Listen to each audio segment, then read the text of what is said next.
Welcome to The Survivor's Voice, where resilience meets hope.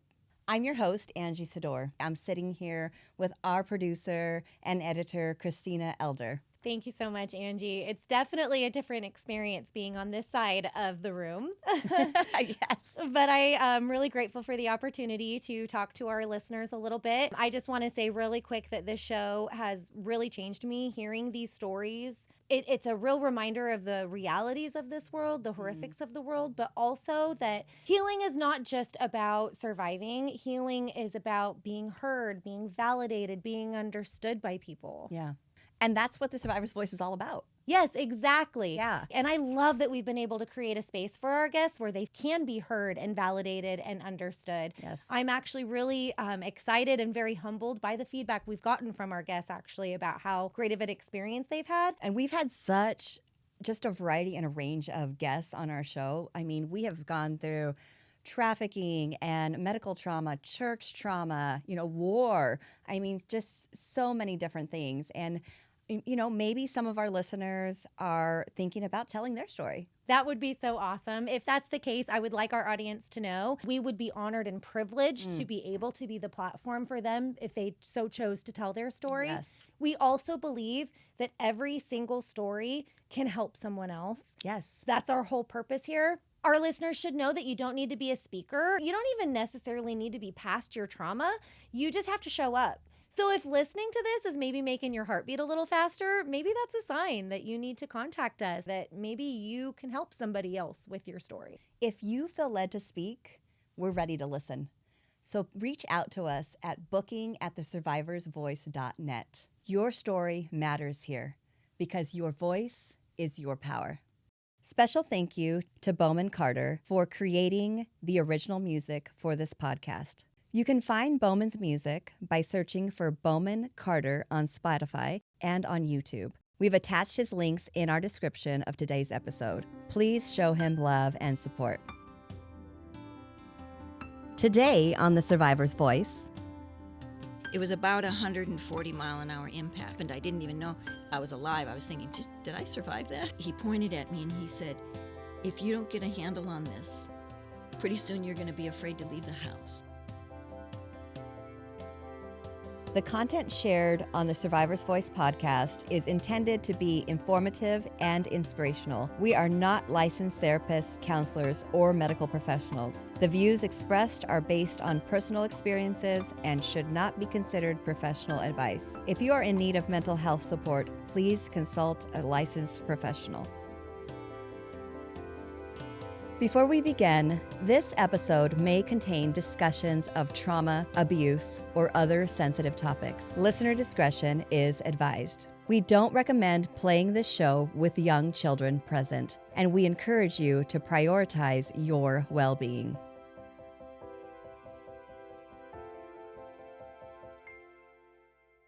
Welcome to The Survivor's Voice. I'm your host, Angie Sador, and I'm so grateful for all of our listeners. We got some things on the horizon that are super exciting that I can't wait to share with you, but I can't share them with you yet. So stay tuned for that.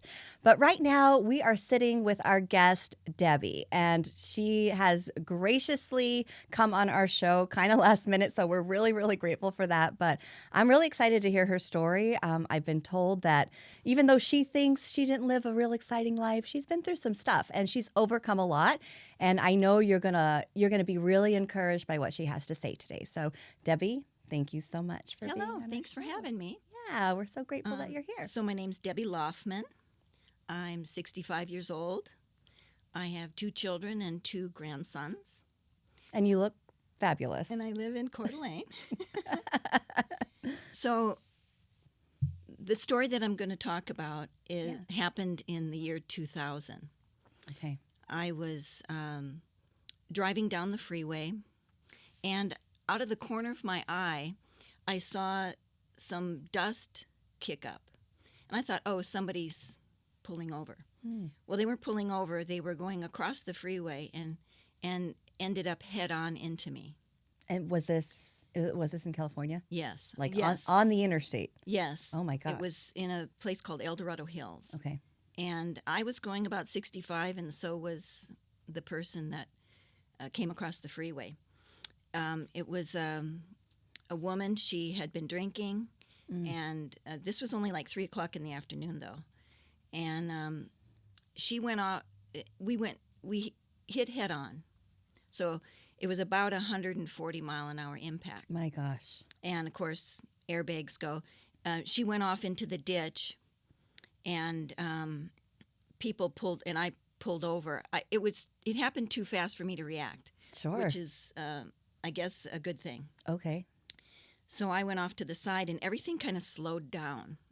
When you go through something like that, maybe it's the adrenaline or whatever it was. People helped me out of my car and called 911.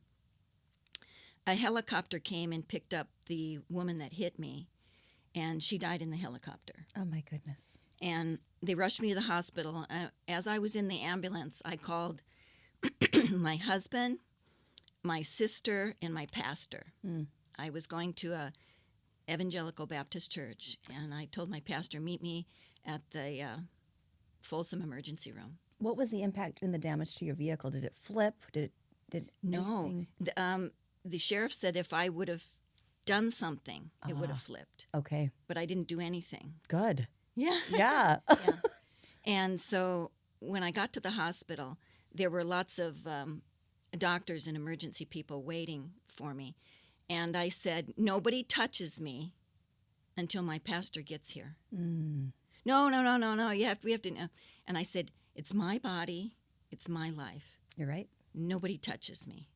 So I laid there until the pastor got there. And he was there really quick, 10 minutes maybe, from the time I got there. And he prayed over me. And then I laid there and I said to the doctors, do what you need to do. How old were you at the time? This was in the year 2000, so, 25 years ago. Okay. Yeah. 50? Yeah. Yeah. And so they examined me, and the emergency room doctor sat down next to me, and he said, I've been emergency room doctor for many, many years. I've never seen an accident of this magnitude and somebody that looks like you. Wow. I said, well, praise God. Yeah. So did you have any broken bones? Like what was the damage? The airbag hurt my nose, but it didn't break it. And the seatbelt kind of cut me a little bit, but that was it. But the emergency room doctor said, you're great right now, but tomorrow you're going to wish you died. Ooh. I said, why? And he said, well, your whole body's going to seize up. Your brain's going to swell. And Oh, that sounds like a curse. you're not going to feel good. I said, well, I didn't say anything to him because I didn't want to insult him, but I said to myself, that's not going to happen. Yeah. And he gave me a powerful painkiller, and I just put it in my purse. I never went and got that. My husband was an attorney. He was in a trial, so he couldn't do anything. So my sister picked me up and took me home. Had he even known what had happened at this point? No, I sent a message. Oh my God. But he's in trial, so Wow. he couldn't have done anything anyway. Wow. So my sister picked me up and took me home. And what happened was my brain did swell a little bit, so I had short-term memory loss. I repeated myself for about maybe 3 weeks. Okay. My kids would say, oh, Mom, you already said that. So I did know that was happening, but I didn't seize up. But I had some post-traumatic stress problems. How could you not? Yeah. Yeah. And I was so thankful I didn't even know when it happened. I didn't even know I was alive. I was thinking, did I survive that?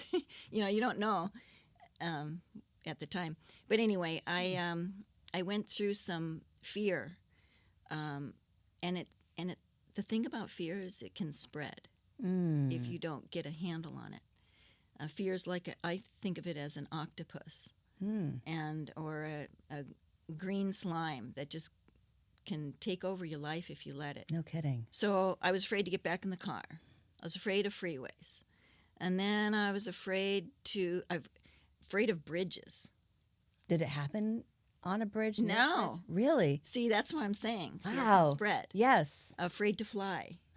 Afraid. And so this went on for I want to say about 6 months, where I was kind of afraid of a lot of things. Yeah. But I did get in the car, and I right away, like within a week, I got in the car and drove, but I wouldn't go on the freeway. And so after about 6 months of this, my husband came in and said to me, I was in the bedroom. He pointed at me and he said, "If you don't get a handle on this, pretty soon you're going to be afraid to leave the house." Mm.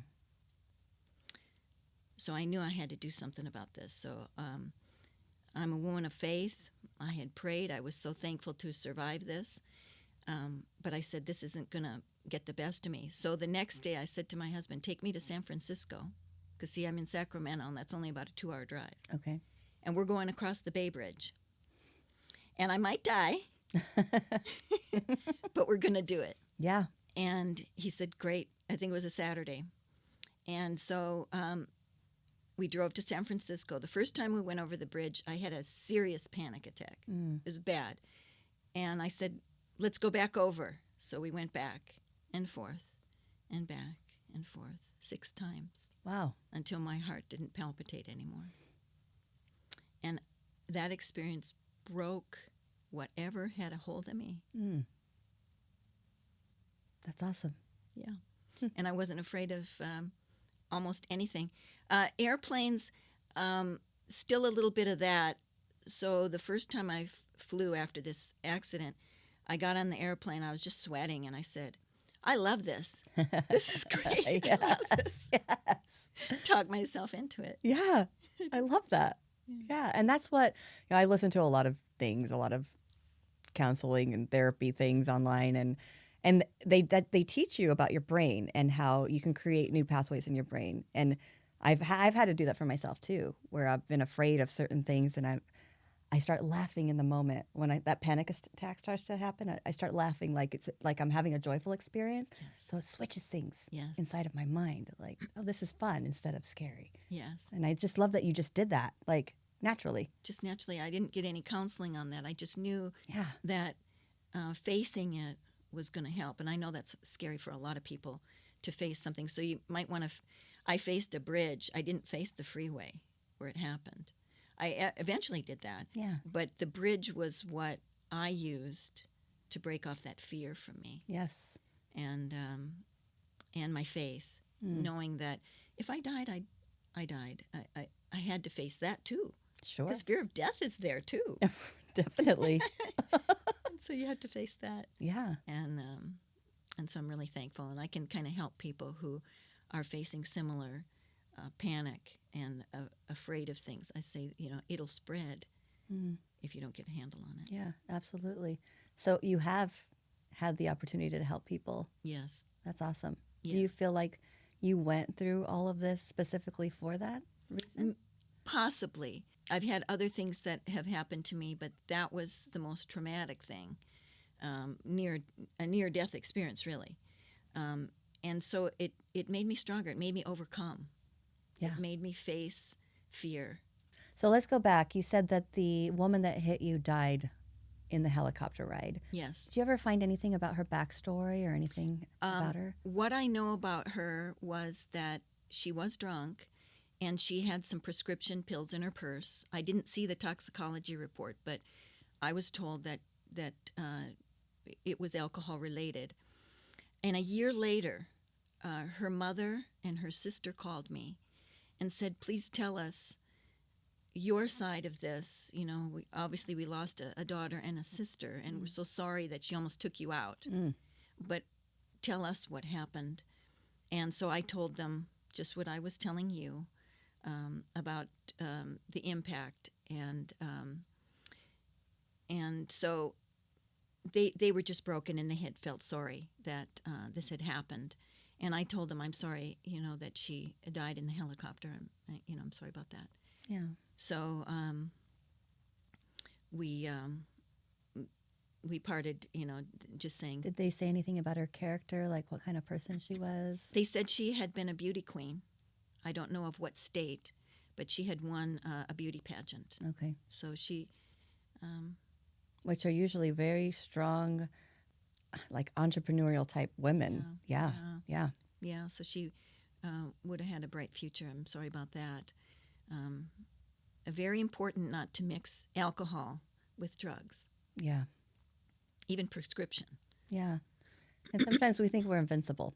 Yeah. Yeah. And we don't realize that our decisions, whether they're small or big, could have a really big impact not only on our lives, but other people's lives. Yeah. Yeah. Or we cope in different ways. Yeah, we do.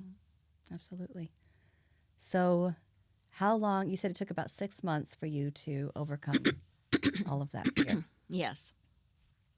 Took about 6 months, and I feel like I'm stronger because of it. Mm-hmm. I feel like I can help others through difficulties because of it, and I do. Yeah. I do. I love that. Yeah. Has God ever put you in really specific moments of like connecting you with people that really need your testimony? Yes. For right now, I have partnered with a friend, and we have a ministry called Grandmas to the Rescue. Yeah. And we find women who have young ones that feel drowning. Mm. And we go in and we clean and do laundry, and sometimes we watch kids a little bit. Usually they take the kids away and make dinner. And when they come home, their house is shining, and they have a little bit of, hey, I can cope. Yeah. And that's what we do. I love that so much. It's such a huge need. Yes, it is. Yeah. It is. Grandmas to the rescue. So all grandmas out there, think about who you can rescue. Absolutely. I almost wish I had kids so you could come rescue me. It's great. I love that. Definitely. Tell me who you are today. Like, what do you do for a living? Are you retired? Let's get into that a little bit. Okay, I'm a businesswoman. I have started and operated 2 companies, and they've both been successful. Mm. The first one was called Landlord Protection Service, and I screened tenants for landlords. And this was in Sacramento. Okay. It grew to having 11 employees, and I sold 3 franchises of it. Oh my goodness, that's amazing. Yeah, in Texas and in Nevada and in Washington State. How did you get the idea to do that? Someone gave me the idea of screening tenants for landlords, and I just went with it, and it was really, really successful. So in the year just before this accident happened, I sold it, the whole thing, and I was then I got my broker's license, and I said, I think I'm going to do a little real estate, which became property management for me. Okay. So I've owned and operated a property management company for 20 years. Wow. And I have just 3 employees and about 200 rentals. That's amazing. My gosh. Mm-hmm. Did you grow up in a home that just taught you how to be a good business owner and like those types of skills? Yes. I was born and raised in St. Paul, Minnesota. And I didn't know that St. Paul was named after the Apostle Paul. I didn't know that either. A lot of people don't know that. Okay. Yeah. And so that's kind of cool. And then when I was about 23, moved to the Sacramento area. And that's when I started the businesses. But my dad, when I was about 7 years old, my dad had a midlife crisis, and he wanted to have a farm. Oh my goodness. So we moved to Wisconsin, Ashland, Wisconsin, and had a farm. It was horrible. He didn't know what he was doing. Oh no. We had like 60 dairy cattle and maybe 200 beef cattle. Oh wow. And like not he went knowing- all in. I know. Oh wow. It was hard work. So even at like 7, 8, 9 years old, I was baling hay and driving trucks and tractors. So My goodness. I guess that made me strong there. Oh, 100%. Yeah, I knew how to work. I knew how to work. Oh yeah. So that's that work. So farmers out there really know it's brutal. Yeah. It's really hard work. Yeah. And he gave that up when I was about 12, and we moved back to St. Paul. Okay. And then what did he do? He was in construction and sheet metal. Okay. So we did sheet metal and construction, and my mom was a teacher. Nice. Awesome. Well, I can definitely see how that had a lot of influence on who you are right now. Yeah. Yeah. So is there anything, if somebody's listening right now and they're struggling with fear, because fear is, It's a jail cell. Mm-hmm. It is. Yeah. What could you tell them to help them? The most important thing to overcome fear is to have hope that you'll recover. That's the most important thing, to have hope. Yeah. I had hope that I would recover. And I had a couple of older ladies that kind of walked me through this. I wanted someone of faith that could pray for me. And I had a lady who was 80 years old. I was then 50 when I had the accident. Yeah. She was 80. And she said, you can call me in the middle of the night. You can call me at 2 a.m. I'm 80. I can sleep in, you know. Yeah. And so, but I had more than just her because I didn't want to wear her out. Sometimes when you're going through a hard time and you lean on someone, you can kind of wear them out. So I had about 3 or 4 ladies that had faith and gave me hope. Of course, the Lord, but it's nice to have people too, Yeah. to hold your hand. And I would call her and I'd say, I'm having a hard day today. And she said, you're going to make it. You're going to make it. Let me pray for you right now. Yeah. And read the New Testament. Don't go into the Old Testament now. Read the New Testament and read Philippians and smile and have joy. You're going to make it. And that's what I would say to people going through a hard time is have hope. Yeah. Have hope that you can get through this, whatever it is, and find people of faith that can pray for you and walk you through it. And I am a living testimony at 65 years old. I have more joy, more hope, and more peace than I've ever had. And when you get older, you don't have to get grumpy. No, you don't. No, you don't have to be sad. So true. So true. And then give back. Now I'm the person that you can call and say, I'm having a bad day. Yes. I'm giving that what was given to me. I love that so much. Yeah. Would you also encourage people to like face their fear like you did? Totally. That's how you overcome it. And sometimes you need somebody to be in the car with you, holding your hand Yeah. as you overcome whatever it is. Sure. The panic attacks that you're having. People can talk you down off of your panic attack. Yes. And that's what I have done to some women that are going through that now. I have someone right now who is almost afraid to leave the house. And so baby steps, a walk around, the building that she lives in, just meeting her at the park, little baby steps until she overcomes that. Yeah. And then, but facing it is really important, facing the fear and the challenge. Think of it as a challenge because with Christ, you can overcome anything. My 2 scriptures I hung on to was, I can do all things through Christ who strengthens me. And I said that thousands of times out loud and in my heart. Yes. I can do all things through Christ who strengthens me. And it becomes a part of who you are. Yeah. It becomes your mantra. Yes. And so find that scripture that you can hold on to that will walk you through whatever it is you're facing. And then hope. Yeah. Hope is the key. Yeah. That I had the hope that I would completely recover. I had that hope. Yes. And it happened. Yes. Don't give up hope. Yeah. Yeah. Well, Debbie, I'm so grateful that you came on our show and shared. I think it's really going to be encouragement to a lot of people because I think most of us can relate to fear. It's something as human beings we experience a lot. And so thank you. It's going to be good. It's going to be good for our listeners.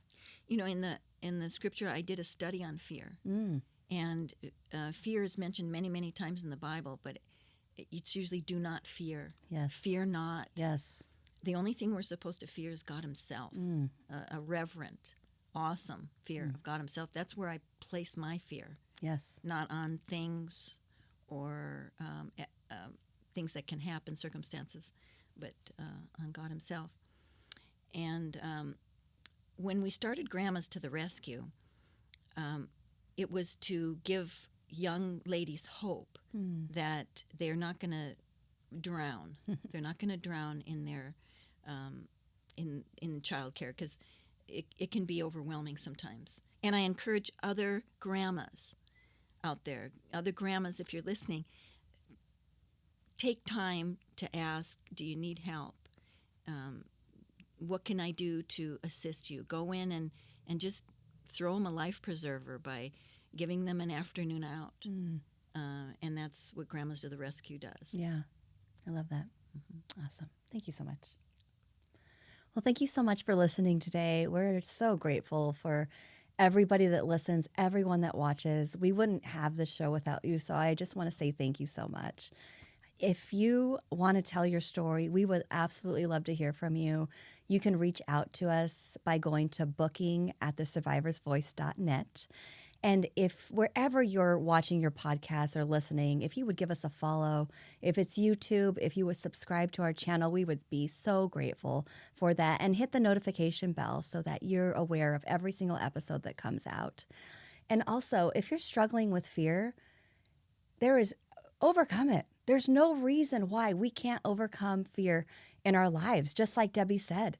So we would just encourage you. I would encourage you to take that step of courage to overcome that fear, and don't give up hope.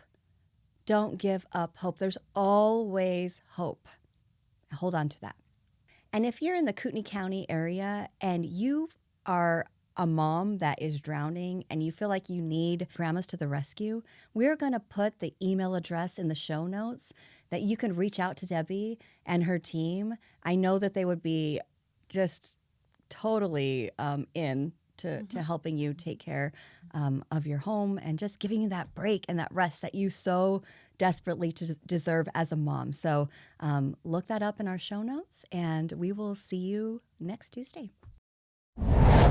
Safe Harbor is dedicated to helping survivors of trauma find healing and restoration through support, resources, and community. They provide hope for those affected by human trafficking. Visit safeharborforfreedom.com to learn more or support their mission today. Thank you so much, Safe Harbor, for supporting the survivor's voice.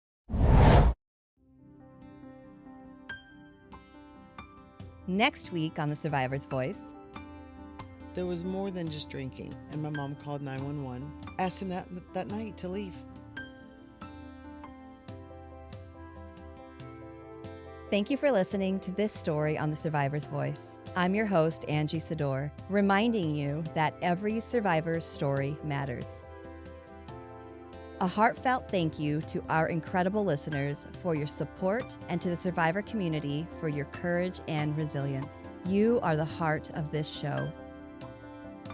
Special thanks to our producer and editor, Christina Elder, to Bowman Carter for our beautiful song, and to Dan Wise with North Idaho Podcast Productions for bringing these powerful stories to life. Your dedication, talent, and most importantly, your hearts make the survivor's voice possible.